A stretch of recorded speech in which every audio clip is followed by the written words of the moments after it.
Hey there, NXT fans. How you doing?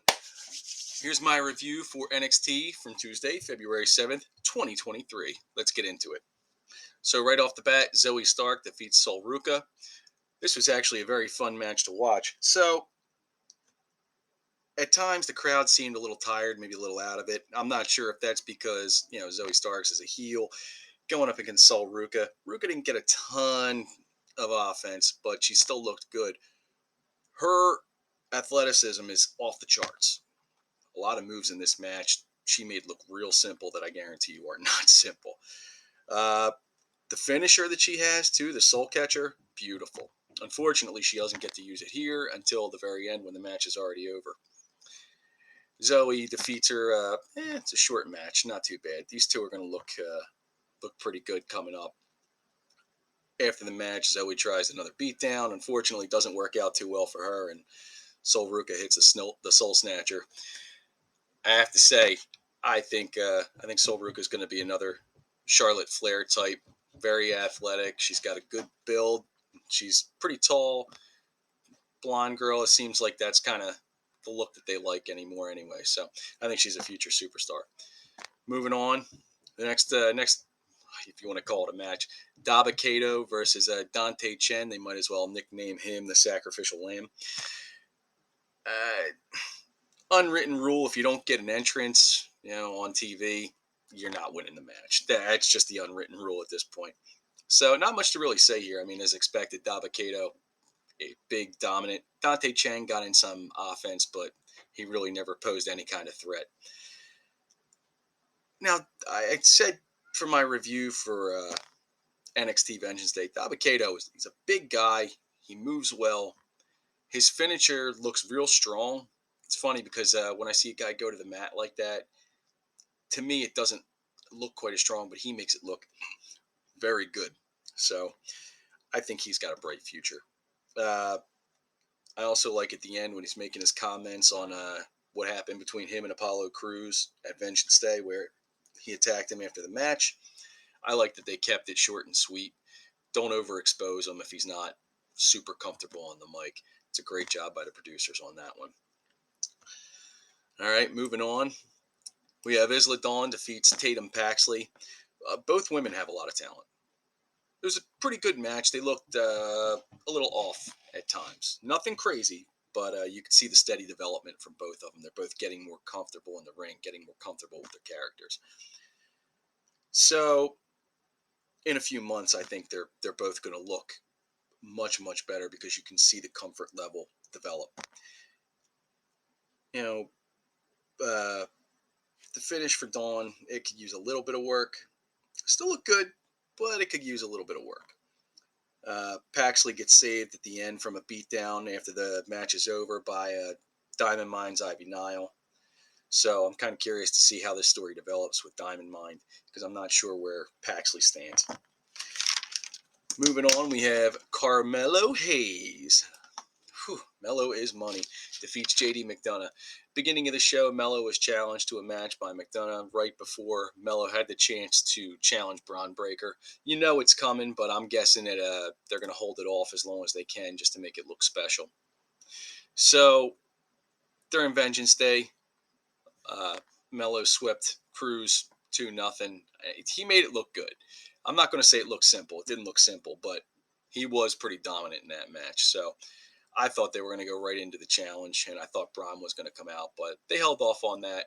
They're probably giving Braun the week to rest. The guy, he got beat up pretty good in the cage, so probably hold that off at least till next week. They went right at each other. I got to say, I don't think I've seen McDonough before.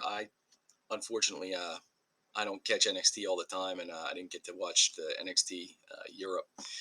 But the man he's tough, he's crisp, he's looks good. I think he's got a nice, bright future in NXT. I think at some point they're going to push him towards a title. Probably once Carmelo loses the title to whoever he's going to end up losing it to. But Melo tries to make McDonough tap out at a point with the crossface. Right after Spanish Fly. I mean, this was back and forth. McDonough hits a Spanish Fly, and it looked, beautiful. Him and Hayes have good chemistry. Uh, then Hayes tries to put the crossface on McDonough.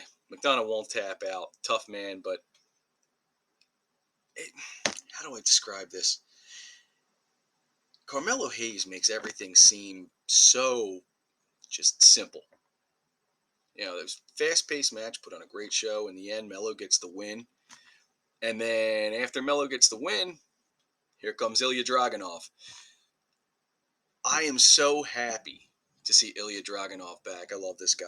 The last match I actually got to see Dragunov in was a while ago when he put Gunther down to win the NXT championship in Great Britain. So I'm excited to see where this goes. I really am.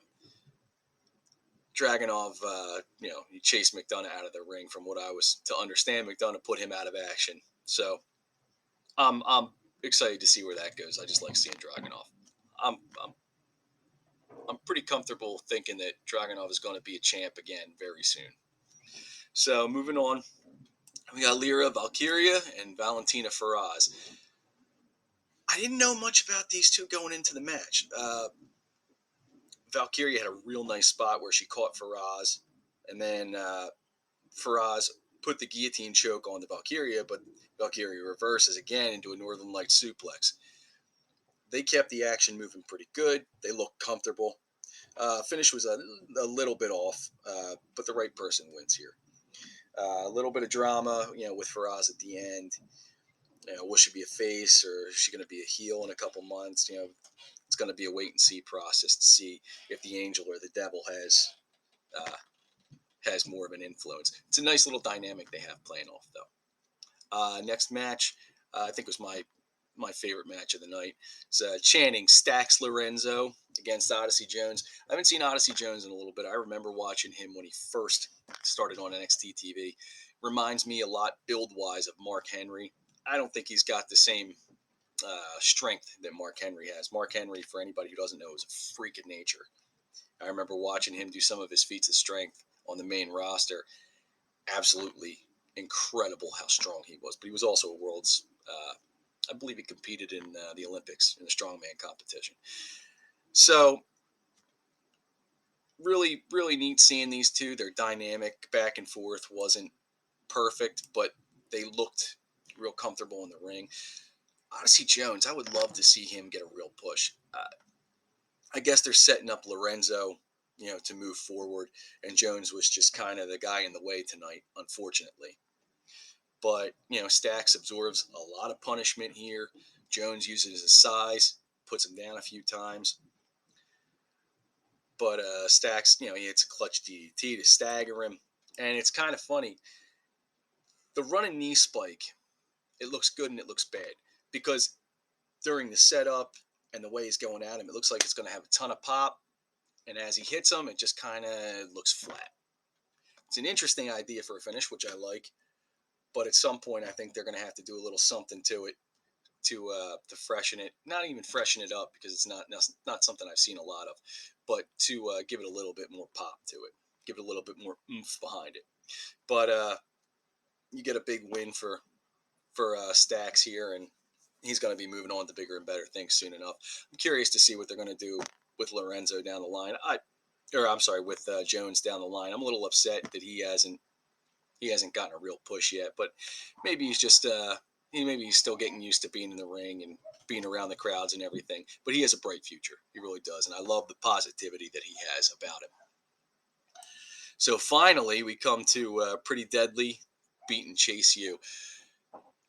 The depressed version of Pretty Deadly comes out here. They look like they haven't changed their clothes in a week. It's funny to me, they're. I said in my review of Vengeance Day, they remind me of another version of, uh, pardon me, Breezango. They can do the comedy, but they're very good wrestlers, and they have a lot of good tag team moves. They look good here as they got going. Uh, I gotta say, I remember Andre Chase when he first started. He was having a hard time getting traction, but now that he's given that character a life of its own, he's really owned that character, and it looks great now on him. I love seeing him get out there, especially when he does the chant, the Chase U chant with the crowd because they get really into it. He has really bright future. He's got a lot of charisma, and he's one of them guys. It seems like he can make whatever they give him work, which is awesome to see. But Pretty Deadly hit Spilt Milk, for the win, and it came off of a distraction. They were saying Thea Hale was, being taken earlier by Ava Rain. So, I mean, that leads to Pretty Deadly's win. I'm kind of curious where that's going to go because nothing happened after the match. So it should be pretty interesting. I'm kind of curious because if you look at the way it's set up, Pretty Deadly noticed Thea Hale right away, and as soon as it caught Chase U's attention, they were Johnny on the spot with the tag, and they got the finish almost immediately after. So I'm wondering if Thea Hale is being set up for a heel turn here, and she's going to start managing Pretty Deadly. Maybe that's the case, maybe not. Maybe I'm just reading too much into it because their timing was just so good. But then you have the last. I love this show. Ding Dong Hello. I, am I the only one to think that name doesn't work? But Bailey makes it work somehow. So this segment was neat. This is toxic attraction. Really, they need a therapist at this point. But Bailey brings both of them down. Very cool. They use the door. Bailey thinks it's great. They sit down, they have their arguments, and then they decide, they can get back together for one more shot at the NXT women's titles. Or maybe, just maybe, go after the main roster women's titles and go after Bailey's buddies in Damage Control. And just like I got to see many years ago during the barbershop, JC Jane, doing her best impression of Shawn Michaels, hits Gigi Dolan with a super kick, and there wasn't any glass to put her through, so she tries to put her through the door. I can't be the only one that noticed that door did not move. It moved maybe this much. And then afterwards, JC, as Gigi's sitting against the door and again partially against the frame, she hits Gigi with another kick, and it looked real rough. It looked like she caught her better than she meant to. If not, if they just put it together that way and it looked that good, that was impressive. But if not, it looked like she unfortunately ate a boot to the face that she maybe didn't have to. These two, they were on a collision course ever since that match with Roxanne Perez, and even before during the Rumble when they knocked each other out at the same time, which, by the way, they did a great job of timing that because it's not always easy. The only other two times I've seen that were both in men's Rumbles, and the first one I remember was Bret Hart and Lex Luger years and years ago, where they went out at the same time, right leading up to WrestleMania 10, and they were perfect. They wrapped each other up, went over the top rope. They had their legs almost exactly together, and they both hit at the same time, and that set up an excellent WrestleMania 10 opener and main event. Beautifully done. The other one was an accident, and some of you might remember this from when Vince McMahon tore both quads because he was so angry that they messed it up, and both went out at the same time when they weren't supposed to. He came down, house on fire, threw his jack. He's throwing his arms up in the air like he does, but this was real. He was actually angry, and as he gets into the ring, he actually blew out somehow both quads. I don't know if any of you actually remember. It was John Cena and Batista were the last two in the Rumble. And John Cena was supposed to get thrown out, and somehow Batista kind of lost his footing as he was putting him over the top and went out with him. So they actually seemed to time it pretty well, jumping apart and hitting at the same time, which is difficult to do. I mean, you're depending on the other person to have this, exact timing that you do. But at some point, you knew this was coming, especially now that the leader's gone. She who will not be named. I'm curious who's going to get the better push. It seems like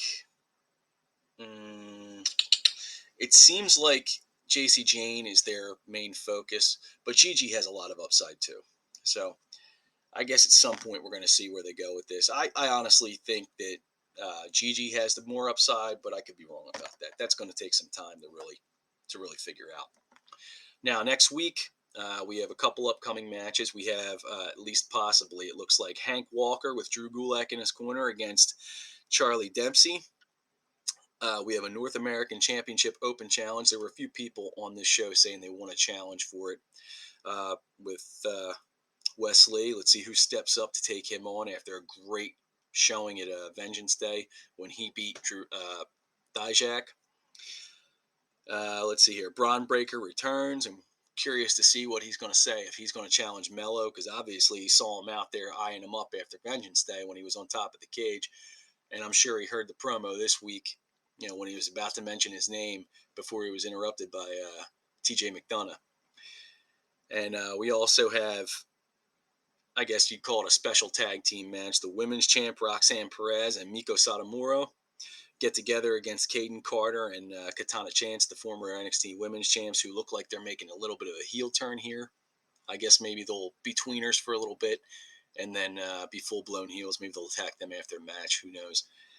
But you also have a returning Tyler Bate, who I'm really looking forward to see, against Grayson Waller, who got himself suspended after Vengeance Day when he berated Shawn Michaels.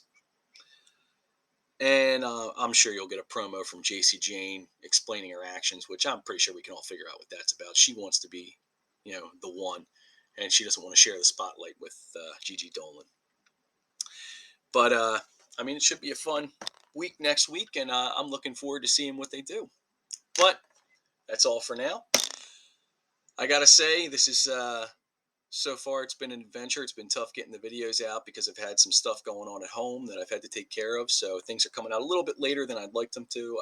I'm hoping to get on a better schedule and get these out sooner for everybody so that they're a little bit, more timely. But I have to say thank you so much for watching. Thank you for subscribing. Thank you for any likes or comments you leave.